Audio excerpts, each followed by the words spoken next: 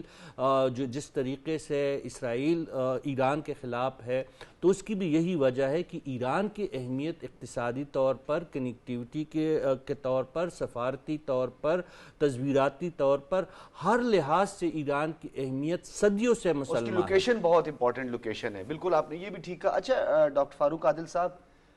کیونکہ بندرگاہوں کی بھی بات ہو رہی ہے، پورٹ قاسم، گوادر،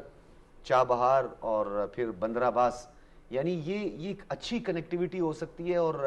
اس پہ ماضی میں بھی کافی حد تک کام ہوا۔ روڈ انفراسٹرکچر پہ تو چلو ایران نے جس طرح بھی کام کیا ہے، جو کچھ بھی کہ ہم نے اپنے حصے کا بھی کام کرنا ہے، تو پورٹس کے ذریعے ایک دوسرے کے ساتھ جو روابط ہوں گے اس کا کتنا امپیکٹ ہوگا؟ ڈاکٹر صاحب یہ تو اب ایران اس خواہش کا اظہار کر چکا ہے نا کہ گوادر کی بندرگاہ کی معاون بندرگاہ کے طور پر چابہار کو ڈیولپ کیا جائے، لیکن اس میں دیکھیے ماضی میں تو آپ کو معلوم ہے کہ انڈیا کا کیا کردار رہا ہے، اور اس نے یعنی وہاں تک پہنچ گئے چابہار تک، اور اس پہ یعنی جو تجارتی روٹ ہے اس پہ بھی یعنی راستہ بند کرنے کی کوشش کی، اور دہشت گردی کے گڑھ کے طور پہ بھی اسے ڈیولپ کرنے کی کوشش کی، لیکن اب چونکہ انڈیا کا کردار بے نقاب ہو چکا ہے۔ ایران پر حملے سے پہلے نریندر مودی جیسی شخصیت کا تل ابیب جانا اور اس قاتل کے ساتھ کھڑے ہو کر، نیتن یاہو جس کا نام ہے، اس کے ساتھ کھڑے ہو کر ماتا پتا کا جو ایک رشتہ ہے اس کو ڈیولپ کرنا، اور اس کو یہ یعنی ہلا شیری دینی کہ ٹھیک ہے جو تم کرنے جا رہے ہو کر گزرو، تو اب وہ جو انڈیا کا عزائم ہے وہ بھی بے نقاب ہو گئے، اور انڈیا اس کے نتیجے میں آئسولیٹ بھی ہو گیا، مسلم دنیا میں بھی آئسولیٹ ہو گیا اور ویسٹرن دنیا میں بھی آئسولیٹ ہو گیا۔ تو اب یہ بہترین موقع آ گیا ہے، اور پاکستان اور ایران کے ساتھ جس قسم کی ہم آہنگی اور قربت اور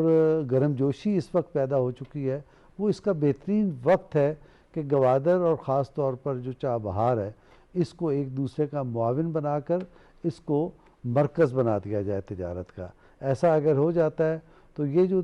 سالہ سال سے دہائیوں سے ایران آئسولیشن کا شکار رہا ہے، اور ہمارے بعض حالات کی وجہ سے ہمارے ساتھ جو مسائل رہے ہیں اس سے بہت جلد ہم نجات حاصل کر کے اس خطے کو بھی خوشحالی کا مرکز بنا سکتے ہیں۔ سی پیک اور BRI وہ بھی ایکٹیو ہو سکتے ہیں، اور ہم شیئرڈ اکانومی کا جو ایک کانسیپٹ ہے اس کے ذریعے ایک نئی دنیا کی تعمیر کر سکتے ہیں، اور اس میں پاکستان کو اس وقت لیڈ حاصل ہو گئی ہے۔ اچھا ہمایوں خان، آپ بتائیے گا کہ جب یہ تکنیکی سطح کے جو مذاکرات ہو رہے تھے سوئٹزرلینڈ میں، تو اس سے پہلے ہمارے وفاقی وزیر داخلہ بھی گئے، انہوں نے بڑا ان کا ایک اہم دورہ یہ سمجھا جاتا ہے۔ متعدد بار جب کوئی ڈیڈ لاک آیا تو ایران نے بڑی خندہ پیشانی سے بہت فلیکسیبلٹی دکھائی پاکستان کی ایما پر، اور پاکستان کیونکہ پاکستان ایک میڈیٹر بھی تھا۔ یہی چیز ہم نے اسلام آباد ٹاکس میں بھی دیکھی، جب تھوڑی سی گرم جوشی ہوئی یا کسی ایک آدھ بات پہ اتفاق رائے نہیں پایا گیا، تو ایران نے پاکستان کی بہت سنی، یعنی پاکستان کے کہنے پر اس نے بہت فلیکسیبلٹی دکھائی۔ تو یہ جو پاکستان کی ماں پر اتنی فلیکسیبلٹی دکھانا اور اتنی ریکگنیشن جو کہ ورلڈ وائڈ تو پاکستان کو ملی ہے، لیکن اس میں ایران کا ایک بہت بڑا رول ہے اس کو ریکگنائز کرنے میں، کیونکہ مختلف پروپیگنڈے چل رہے تھے کہ پاکستان کا اس میں کوئی ایسا خاص رول نہیں ہے، لیکن ایران نے یہ باور کروایا، بار بار کروایا کہ پاکستان از اے کلیپر ہے۔ جی بالکل، اس کی ایک جو سب سے بڑی وجہ ہے وہ یہ ہے کہ پاکستان، اگر آپ اس خطے میں دیکھیں، میپ کے اوپر دیکھیں، تو وہ شاید واحد ملک تھا جس کے امریکہ کے ساتھ بھی بہت اچھے تعلقات تھے، جس کے جی سی سی کے تمام ممالک کے ساتھ بہت اچھے تعلقات تھے، اور جس کے ایران کے ساتھ بھی بہت اچھے تعلقات تھے، اور یہاں پہ کوئی ایسا کوئی کنٹروورشل فگر نہیں تھا یا کوئی ایسی چیز نہیں تھی، نہ وہ جو امریکہ کی طرف سے یا اسرائیل کی طرف سے حملے ہو رہے تھے اس میں پاکستان کی طرف سے کوئی ایئر اسپیس یا اس طرح کی کوئی چیز نہیں تھی. تو ایک نیوٹرل جو ایجنٹ تھا اس پورے اس کے اندر، اس میں پاکستان نے اپنے اس رول کو بڑا بخوبی نبھایا. پاکستان نے جو ہے شٹل ڈپلومیسی کی ترکی کے ساتھ، اس کے ساتھ انہوں نے بیجنگ کے ساتھ، اس کے ساتھ ماسکو کے ساتھ، اس کے ساتھ جی سی سی کے تمام ملکوں کے ساتھ، پھر ایجپٹ کے ساتھ. اس چیز نے پاکستان کے رول کو اور مستحکم کیا، اور پاکستان نے کوشش یہ کی کہ یہ جو ورلڈ وار 3 کی طرف جا رہے ہیں، اگر اللہ نہ کرتا یہ کرائسس اور بڑھتا تو اس کا نقصان نہ صرف پاکستان کو ہوتا بلکہ پوری دنیا کو ہوتا. اور اس کا ہم نے ایک دفعہ دیکھ بھی لیا کہ جو سپلائی چین ڈسٹرب ہوئیں، آئل کی پرائسز پوری دنیا میں اوپر گئیں. تو میرا خیال ہے یہ پاکستان کا رول جو ہے اس کو ایران نے بھی سراہا، اس لیے کہ ہم نے بالکل ایک سنسیریٹی کے ساتھ جو ہے کوشش کی کہ یہ دنیا اس کرائسس سے ہمایوں خان، آپ نے جو بڑے اہم نقطہ اٹھایا ہے، شنیلا عمار ذرا کنکلوڈ کیجئے گا اس بیلنس ڈپلومیسی اور ایک سمارٹ ڈپلومیسی جو پاکستان کی تھی، اس سے آپ کو کیا لگتا ہے کہ آنے والے دنوں میں پاکستان کے قد کاٹ کی بات کریں یا بین الاقوامی سطح پر پاکستان کا امیج کتنا بلند ہوگا، مورال کتنا بلند ہوگا؟ دیکھیں، پاکستان کا امیج آلریڈی بہت زیادہ بلند ہو چکا ہے، اور میں بار بار ایک بات کہتی ہوں کہ پاکستان نے طاقت کی تعریف بدل دی ہے. اب طاقتور وہ نہیں ہے جو سپر پاور ہے، جس کے پاس بہت اسلحہ ہے، بہت طاقت والا ہے. نہیں ہے، وہ طاقتور وہ ہے جس کا اثر و رسوخ ہے، جو لوگوں کو، جو اتنے پرانے دشمنوں کو میز کے اوپر بٹھا سکتا ہے اور کسی نہ کسی ایگریمنٹ کے اوپر لا سکتا ہے. اب طاقت اسی کے پاس ہے، اور اس کی وجہ یہ تھی کہ ایران پاکستان کے اوپر اعتماد کر رہا تھا، امریکہ بھی کر رہا تھا، اور دوسری نیت بھی دیکھی جاتی ہے. پاکستان کی جو نیت تھی وہ کہیں سے بھی کبھی کوئی سپوائلر والی نہیں تھی. پاکستان کی نیت کوئی تماشا دیکھنے والی نہیں تھی. پاکستان کی نیت تھی امن کی. پاکستان امن کا پیامبر بنا تھا، اور پاکستان یہ چاہتا تھا کہ پوری دنیا جو ہے وہ ایک امن کے ساتھ رہے، اور دنیا کی جو اکانومی خراب ہو رہی ہے یا آگے جا کے لوگوں کو جو پرابلم فیس کرنے پڑیں گے وہ سب نہ ہو. اور آپ یہ دیکھیں کہ اسی پاکستان کی کوششوں کی وجہ سے اب ایک اہم پلیئر بن گیا ہے ایران. ایران کو بھی دنیا ایک اہم پلیئر ماننے لگی ہے. ایران کے لیے بہت سی اپرچونٹیز جو ہیں وہ اوپن ہوں گی. ایران کے بہت سے ممالک کے ساتھ بڑے اچھے تعلقات جو ہیں وہ آگے جا کے قائم ہوں گے. تو پاکستان کو یا دکھانے کی یا ہمیں بتانے کی ضرورت نہیں رہی. پاکستان نے جو کردار ادا کیا ہے دنیا نے دیکھا ہے، دنیا نے اکنالج کیا ہے، دنیا نے سراہا ہے. اور ہر ملک کے سربراہ مملکت کی طرف سے جو ہمارے وزیر اعظم صاحب کو کال آئی ہے وہ اسی بات کی عکاسی کرتی ہے کہ پاکستان نے جو رول ادا کیا ہے وہ دنیا میں کوئی اور ملک نہیں ادا کر سکتا ان حالات کے اندر جو پاکستان نے کر دکھایا. بہت شکریہ شنیلا عمار آپ کا، رشید صافی صاحب، ڈاکٹر فاروق عادل، ہمایوں خان، آپ تمام حضرات کا بہت شکریہ. ناظرین، آپ نے گفتگو سنی، اجازت دیجیے، اللہ حافظ.